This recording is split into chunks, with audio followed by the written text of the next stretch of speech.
everyone, we're back. Welcome to another episode of Gary's Kitchen. This is Gary, my dad. I'm Jeanette, and today we're doing...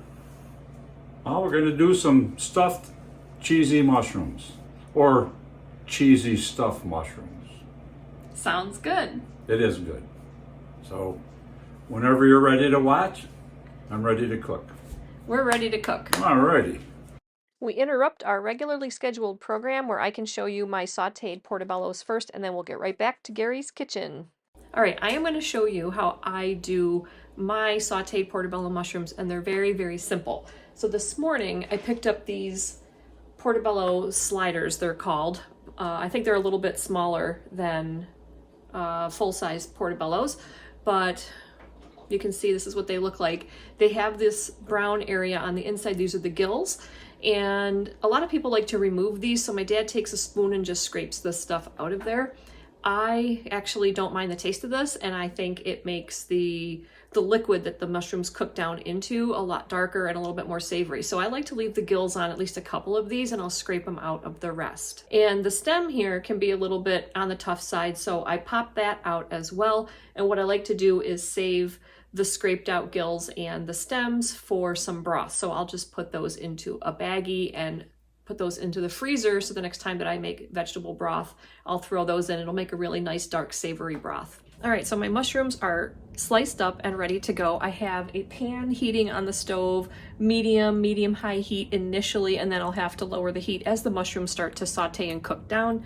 And then I just need one more thing, and that is my seasoning. Now I like the Chicago steak seasoning. This stuff can be a little bit difficult for us to find here, but I think we find this at Walmart. And a little bit more easy for us to find here is Montreal steak seasoning. Any grocery store carries this here. Any kind of, blend for steak seasoning is really good. But we're gonna go with the Chicago steak today. And all I'm gonna do is, here I'll show you, is place my mushrooms in the pan. You don't need any water or anything. They're gonna release water as they cook. And I'm gonna lay them in there so that they're not overlapping, that each one has an opportunity to touch the pan and get nice and seared. So I have to do these usually in 2 or 3 batches. And then I like to sprinkle in some of the Chicago steak seasoning right over the top. All right. And then you just let it go. So about 3 minutes or so on each side. I take some tongs and I flip each piece over, let them cook down, and they're so simple and so delicious this way. I'll show you what they look like when they're done.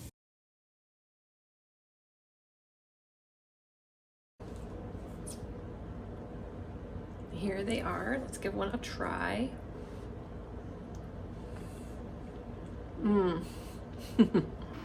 All right, and now back to our regularly scheduled program. Alrighty. So, here are the ingredients we're going to use to cook our cheesy stuffed mushrooms, or mushrooms cheesy, or cheesy something, I forgot. We're going to saute up some onions, green and red pepper, some garlic, and we've got our cheese sauce we're going to need. I made this up yesterday. We've got our quinoa. Now, how I cook the quinoa is I cook it up with, I grind up some can of beets, add a little water to it. So 3 cups liquid to 1 cup of quinoa. Actually, it's quinoa, I'm sorry. I don't know why somebody would pronounce it quinoa. It's supposed to be K-E-A-N-A. So it gives it, this is like a superfood, superfood here with the beets and quinoa. And we're going to use that. I've got, I roasted up some portobello mushroom caps. I slow roasted them at 350 for about 20 minutes. Not much juice came out, but whatever juice I did have, I threw them back into a bowl with a little teriyaki and soy sauce and marinated them overnight. And we're going to use those for our mushroom stuffing. And I've got some spiced up breadcrumbs we're going to use to finish off the dish. Well, actually, it's a plate. So I'm going to take these and we're going to saute them up and get them nice and soft, and then go from there.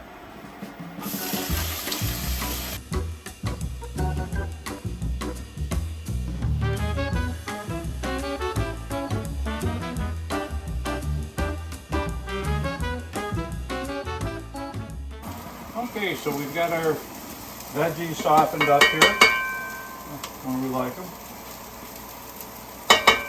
I've got this on high heat. I'm going to turn it down a little bit. I don't really need it up there. Oh, I'm so sorry. I'll be right back. It's like I had a giant hole in me begging for something, and this was it. Johnny Lawrence beer, sorry. Now we can cook. Next step to this, I'm going to take some of our quinoa.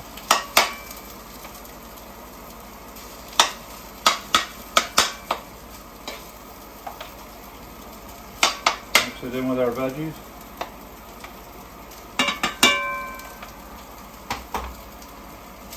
Give it a nice blend. I think this makes the whole thing, the veggies give the quinoa a really nice flavor. Not just your old blah everyday quinoa.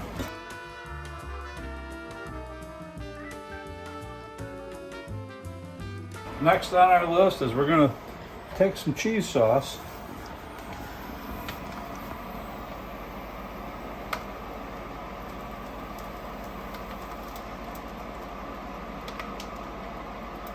This is where the cheesy part comes in.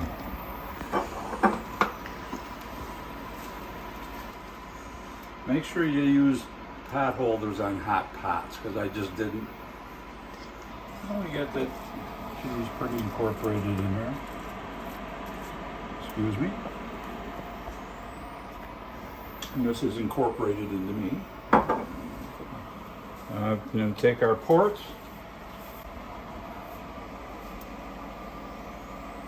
And I got some juice, we can use this in a little bit.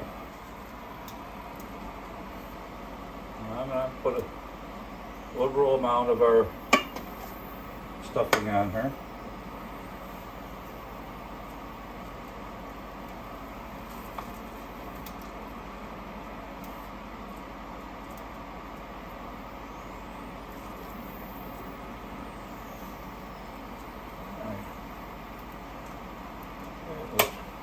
Pretty good. We can always add more after we've cooked it a little bit. A little bit of our marinade here. It's soy sauce and teriyaki. It's a little extra flavor on there. Now we're going to take some of our breadcrumbs.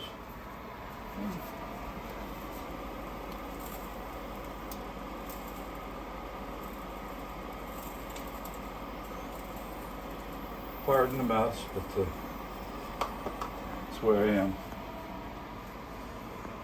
Now we're gonna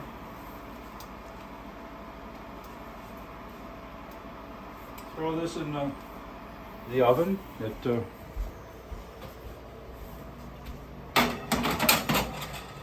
I've got this on at 350. About 10 minutes. We'll just keep it on. All I want is the breadcrumbs to toast up a little bit. Everything else is cooked, and have the onions or the mushrooms, I'm sorry, warm up a little bit. So we're on our way to finishing this in just a minute. Okay, so we've got our finished product. It's been in there about 8 to 10 minutes or so. Didn't want to really overcook it, just enough to get the breadcrumbs a little toasty. And we'll plate these, so it's not really a dish, it's a plate. That's going to be hotter than the surface of the sun, isn't it? I don't know. I'm not the one who's going to taste it first. Okay. Wow. Oh my gosh. That's incredible. The flavor of the mushrooms with the marinade. It's incredible. The cheesy quinoa, breadcrumbs. These are really good, really easy to make, and I got a pile of quinoa over there just to eat that right out of the dish. That's really good. Just making that alone as a side dish is I eat it all the time. That's why I got guns like you wouldn't believe. There it is. They're really fast to make. And prep time is minimal. And cook time is minimal. So your family's going to love this. So how did you cook the mushrooms? Well, I took it and I scraped the gills out. Try to get some portobellos if you like the portobellos. They're kind of cupped. It's a little bit easier to put your, because they'll flatten out when they cook. It's a little bit easier to put your stuffing in there. But just wipe them clean with a wet paper towel. Don't really rinse them underwater. Just wipe them dry. Get the dirt off of them. Then I took a little liquid aminos and coated them a little bit, rubbed that on there. Threw them in the oven at 350 for about 20 minutes. About 3/4 of the way through, I flipped them over, put them gill side up, and then flip them over. And just check them every once in a while. You don't want them too tough, but I think 350, slow cooking it.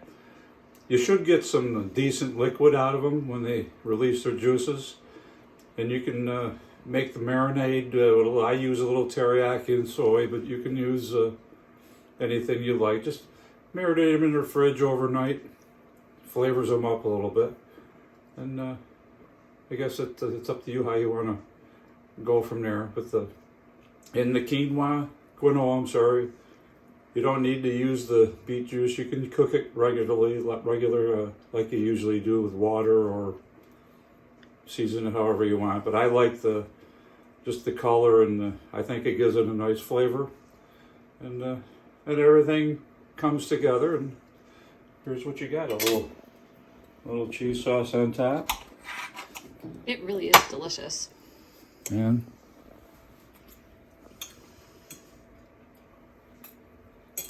not a side dish, it's a meal.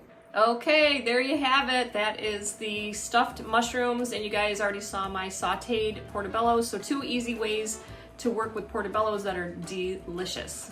And don't forget to watch our next video, where we're going to have something disgusting that the whole family can enjoy. And it's called the garbage plate. And it's great. Oh, that's right.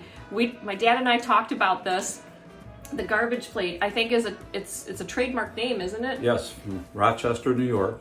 It's from Rochester, New York, and normally it comes with hot dogs or coonies or sausage, right? Something Yes. like that, some sort of meat, and then there's like macaroni salad or macaroni and cheese. There's It's home fries or French yeah, that's fries. right. Home fries. Hot meat sauce. Yep. Spread all over the top of it. There's only about 3,000 calories in a plate, and people have that for lunch every day. I had one once, and my stomach was hanging down to my feet, so I couldn't even get in my car. And that's the last time I ever had one. So decided to make one that's actually healthy for you. So that'll be the next time. So why don't you just stay where you are and just wait.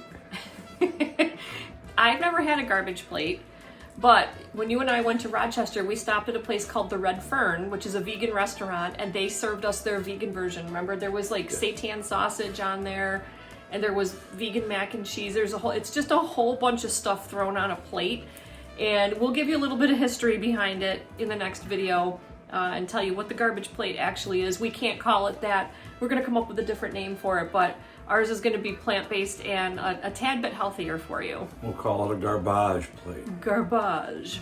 Yes. It's an elitist term, I know, but it's garbage. All right, I hope you guys enjoyed this video. Thanks so much for watching. We'll see you again soon, and really looking forward to that next Gary's Kitchen. Bye, everybody. All right, bye. Have a great week.